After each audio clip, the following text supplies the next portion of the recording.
Now, when I found when I was talking to people, if I say, switch to this type of foods, it's going to be healthier for them, they're going to say, I don't want to do that.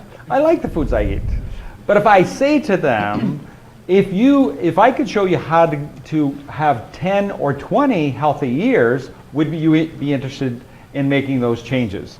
And so what you have to do is you have to look at a worldview of not what I like, it's where do I want to be in 20 years? And so, again, this is we have a huge sign of this in our training center in Africa. And we have government leaders, we have institutional leaders, they come and they just stare at it. Because they know that if you're going to live in a tropical country, you need to kind of average 200 nutrient density points in your diet. And so when you look at if you're getting most of your food from the right, which is lots of calories, all those foods on the right, chicken and different things like that have lots of calories, it's going to be hard for you to balance it out because the ones on the left don't have near as many calories. And so that's been my goal. See, the difficulty is that every year I think of more cool things that I can do to build God's kingdom. And so retirement just is not on the radar at all. And so every year I find ways to increase the average nutrient density in my diet because to me, I'm going to run out of time before there's all the things I want to do in this life. And so there's an example of a green smoothie. I'll go out into my garden and I'll grab all those greens and I put, now the thing is with green smoothies, you might think, oh, that sounds terrible. But what we do is we put enough fruit in it so that you don't even taste the greens. You got to put nice mangoes in it and blueberries and bananas and things like that. He puts dandelion leaves in. You can see the dandelion leaves are great. Mm-hmm. And so it's important that you look at it through that. Okay, we'll move on past that. This thing it's sometimes a little slow. I've already done all that. Yeah, we went through that. Okay. So see down below. That's a house in a slum. It's just branches covered with garbage bags, and how many want to live in that type of house? Very bad building materials, right? Very bad building materials. On the top was a house that our director lived in. We've since built him a brick house, but he lives in even a better house than that. Why does he want to live in the one on the top? Because it's better building materials, right?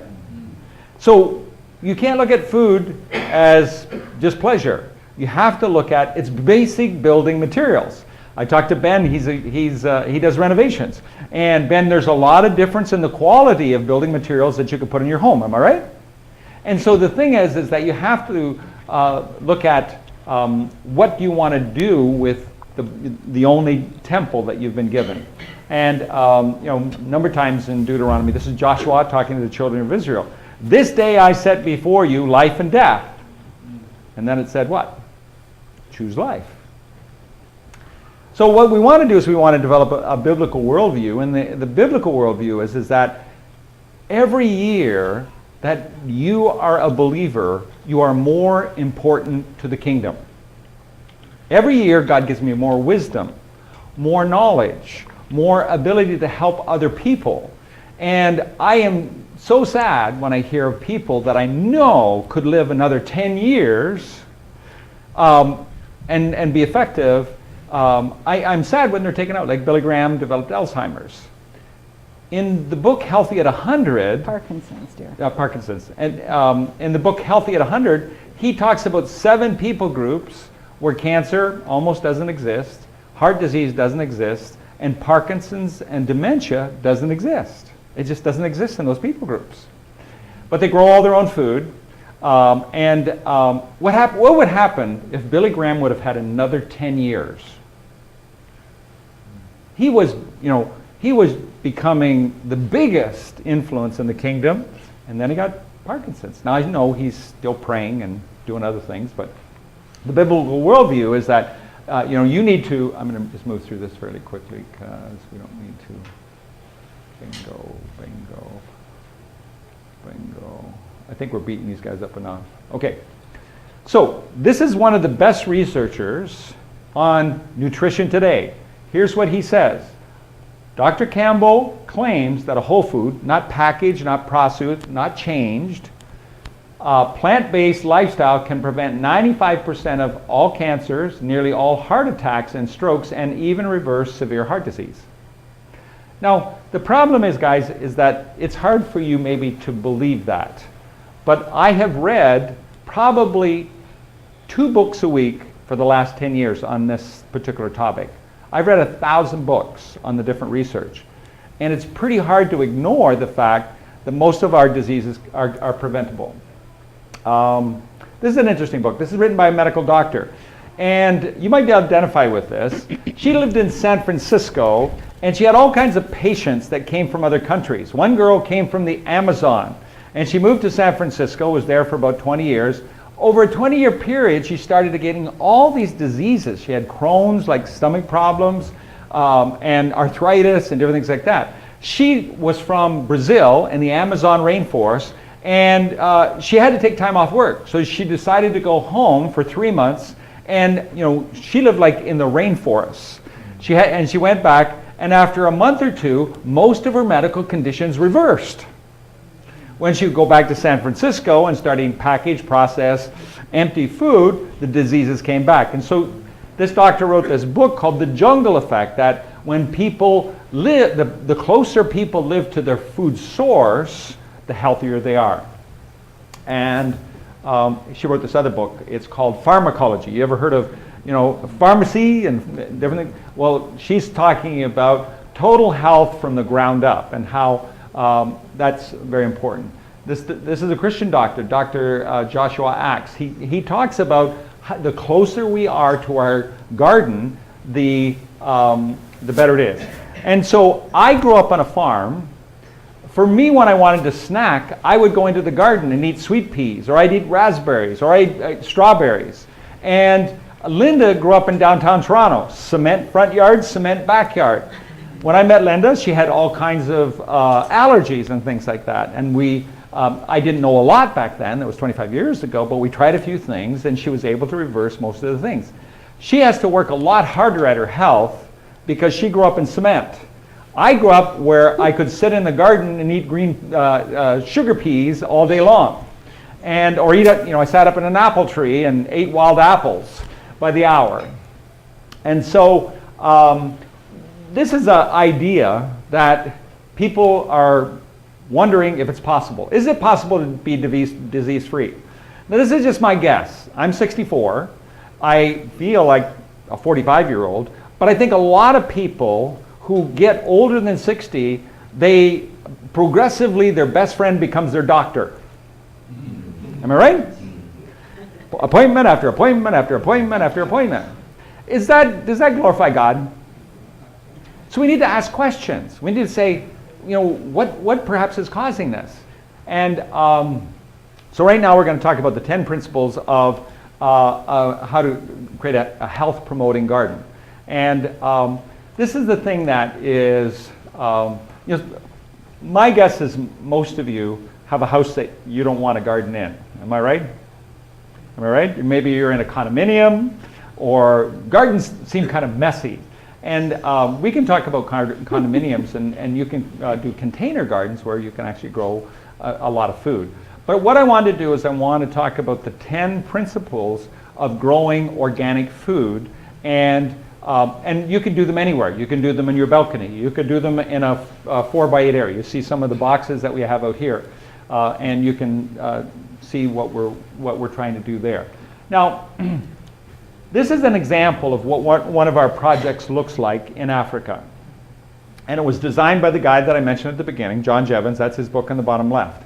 Now, we take a field and we make garden beds that are 4 to 5 feet wide and 20 feet long, and we grow food there. The difficulty is that when you understand that tropical diseases never take a holiday. Have you ever found out that diseases never take a holiday? So using that type of system works great when it rains. But they may be able to grow food for 6 months or 7 months or 8 months a year. But we know that in those other 3 to 4 months, a tropical disease could hit them and they could die. And so what we wanted to, we had to change it in a way that We wanted to be able to grow food 12 months a year. Now, you see that soil there, it looks pretty good, and they can grow the first crop quite well. But the organic material in that plot, the organic material, is probably only 2%. A garden completely changes when you can up the organic material to 10%. And so there's different people that have experimented with this. This is a gal who created a type of organic gardening called lasagna garden. Now, how many people have collect their leaves in the fall? How many people collect their leaves in the fall? Nobody does it? Nobody has trees? Anybody got trees around their house? I'm kind of weird. I steal my neighbor's leaves. They put them out in bags and I steal them. Why? Because it can build my garden. And so in this lasagna garden, what they do is they'll put in an area that's, let's say, 4 by 8, they'll put a whole bunch of leaves, then they'll put some dirt, then they'll put another layer of leaves, and then they'll put some more dirt, and they build it up this high. And over the winter time, it breaks down. And you have to understand that every 1% of organic material that you add to the soil in an acre, it holds 70,000 gallons of water. 70,000 gallons of water for every 1%. So if you have a garden that's got 1 to 2 acres, 1 to 2% organic material, after, as soon as you head into the dry season, you can't grow anything. But if it's got 10%, then you're going to be able to grow some pretty amazing stuff. And so this is a gentleman here. He's actually a believer, and he created there's about 20 different ideas about growing food organically. He's a believer, and they did a video on his garden. It was called Back to Eden. And what he did is that he lived in Los Angeles. He had 3 daughters, and he was afraid for their safety, so he moved out of kind of crime-ridden Los Angeles, and he moved to Northern Oregon. He bought a farm, and even in Los Angeles, he had a big garden. But when he moved to Oregon, he bought this piece of land, he drilled a well, and it would only produce about 3 gallons per minute. And so he thought, well, how can I ever grow a garden when the water well hardly even produces enough water for our family? And what he did is his job was to trim trees. He was a professional tree trimmer. And he was saying, God, I want to do an orchard on my farm, and I want to do a good garden on my farm. And he just sat in his garden, and it was dry, and he just couldn't produce anything. And he felt that the Lord directed him toward a bush right beside his house. And it was the middle of the summer, it was super dry, but when he looked at the bush, everything in the bush had all kinds of vegetation. It was green and beautiful, so he walked... Right, like a forest. It was a forest, like a small forest. Yeah, and he walked into the forest, and he put his hands in the ground, and he pulled it back, and there was lots of moisture there. But what happened is that a forest over 5 or 10 or 20 years develops all kinds of organic material that begins to break down.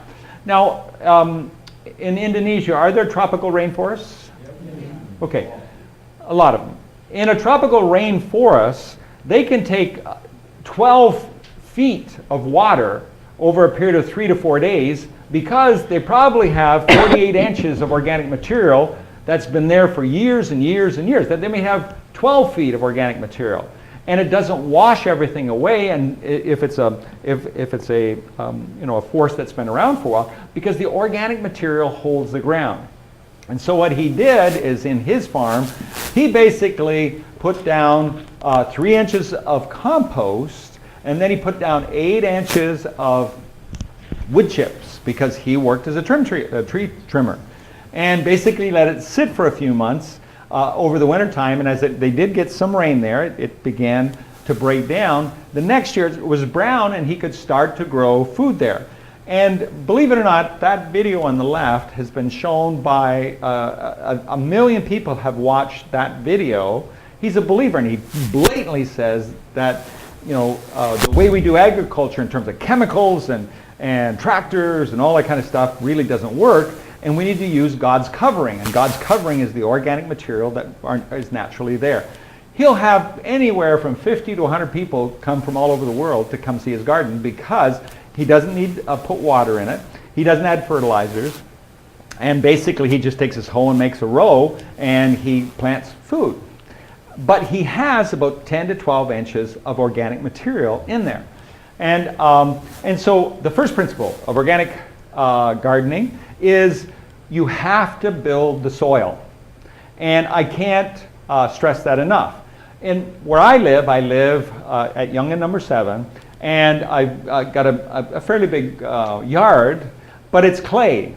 And I did what we did here. I did just like that, but it was clay. And the first rain that would come along, even though I dug it down 24 inches, made it into nice beds, the first rain came along, just packed it right down. Because why? It didn't have enough organic material. And so it can take 2 to 3 years to build up the organic material, but once you do that, you don't have to water it, you don't have to feed it, and it's just a very easy way of doing it. And so when I started explaining that here, the soil underneath, when they, in this property, I understand somebody said that they stripped off the topsoil, and there wasn't much soil here. And so I said, well, you know, you need it, like we like 24 inches of good organic material, and then you can grow a jungle of food, and it's very easy, you don't have to water, it's not a big deal. And so the second thing, and there's a word missing there, it's called, you have to create a protective canopy. And what I mean by that is, in those beds that are either 4 by 8 or 5 by 20, there's a way of planting it in which the leaves cover like this. And it's what we call close space planting. And when you do that, you actually create a canopy whereby it actually protects the organisms that's in the soil. And so what we want is we want healthy soil, healthy plants, and then we get healthy people. And so when you see bare soil, now this year, because we're just starting this, we may not get the soil completely covered with organic material. We're going to try, but that's the goal, is that we want to create a canopy very much like this, so that the soil becomes is protected. When the sun hits the soil, it actually destroys the life that's in the soil. And what the third principle that we want to talk about is variety. When you look at corn, and I was talking to Ben about that earlier today, and the reason why they have developed GMO crops is they actually have to inject poison into genetically modified corn to prevent the mold and fungus and different things that are plaguing corn today. And so what happens is that when you have a 5, 10, 20, 100-acre field of farm, the insects say, this is a buffet. This is the best thing that has ever happened to us. We don't have to go anywhere. We could actually build condominiums here. We could do all kinds of things here. And so the way that you confuse plants is that you're able to create a lot of variety. And so like we have a fence along this wall here. We're going to grow climbing varieties on the fence. But the thing is that we don't want the same type of crops in the same position every year. When I'm growing stuff, I don't grow more than one row of any particular vegetable at any one time. And that creates a lot of variety in a garden. Question? Yes? There's a verse in the Bible that God was saying, don't mix. Yes. How can you reconcile those? We're going to talk about questions after. We're recording right now, so we'll actually do that right after. And so what we want to do is we want to also utilize the space through plant layering. And what you want is that on this wall here, this fence, we're going to have higher plant. We're going to have stuff that grows very high. We can grow stuff even 8 feet high. Then we might have something that's this high, and then we're going to have stuff lower. And so we want, like, most people don't have a lot of space. In Africa, we really encourage a lot of vertical growing. There's a type of spinach called a Malabar spinach. It grows right up the wall of a house. Maybe they have that in Indonesia, I'm not sure. But it's a great crop because it doesn't take any space. And so what we want to do is we want to create layers. You might have a fruit tree, and then a climbing, you might have a climbing spinach, and then it continues to grow and grow in that. And so those are one of the principles that we use as well. We want to manage pests without poison. And there's a number of ways of doing that. One of them is we want to confuse plants, because we want to confuse the pests by planting a lot of different types of crops. There are natural things that happen, like onions and arugula actually repel bad insects. And marigolds, 2 or 3 different varieties of marigolds, if you put them on the corner of your garden beds, actually attract good insects and repel the bad ones. The bad ones don't like the smell of the marigolds. And so there's a number of different things you can do. There's also what we call companion planting, and companion planting means, as an example, tomatoes like basil.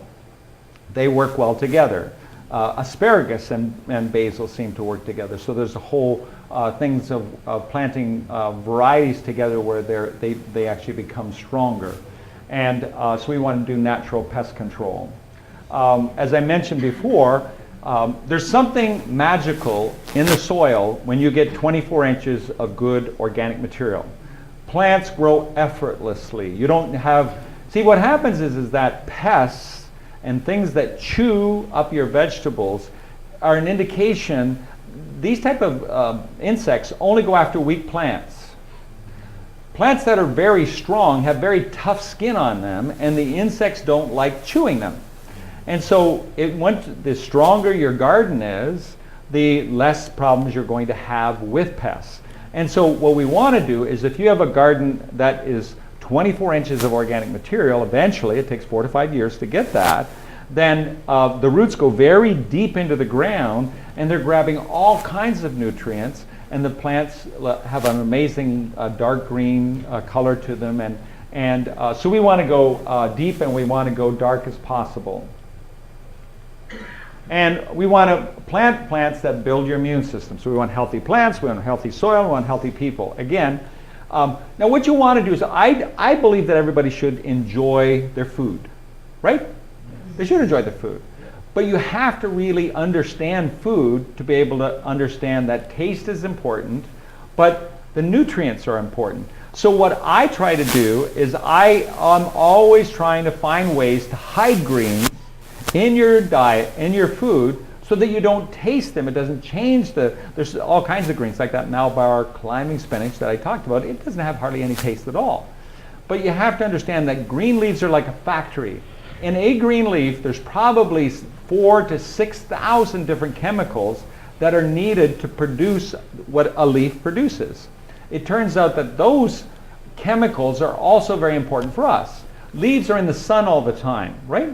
And so there has to be chemicals in leaves to protect the leaves from the sun damage. They're what they call antioxidants. It turns out that our bodies need those same chemicals as well.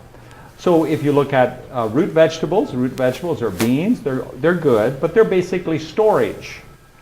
A leaf is a factory. And so what you want to do is you want to find ways of building plants that build the immune system.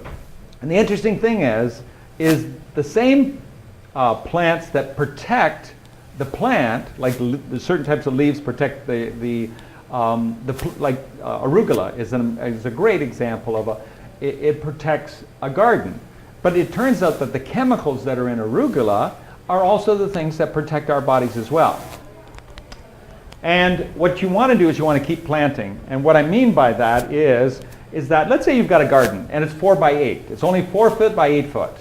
You can grow a ton of food in there if you do a little bit of planning and you do a little thinking ahead, in which every time you take a crop out, every time you take something out of your garden, you actually put something back in.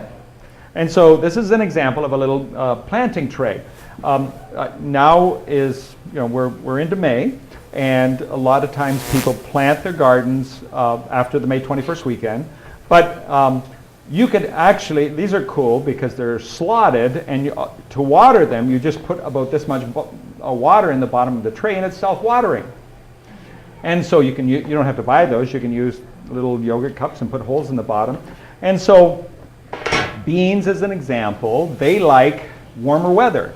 If the soil is cold, they don't like to grow. And so I'll be planting about 4 bean plants a week starting now, because once the 1st of June comes along, I want beans that are already this big. You see what I mean?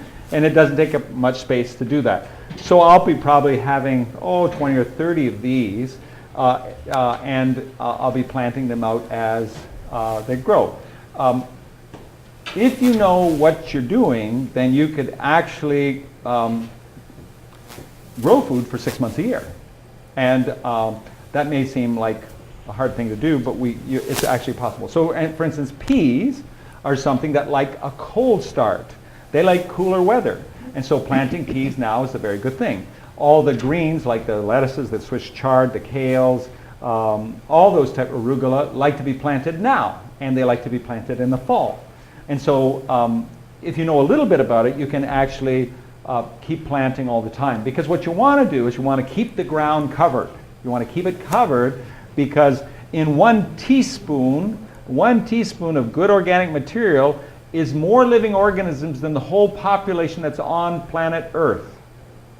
There's something like 20 billion living organisms in 1 big teaspoon of organic material.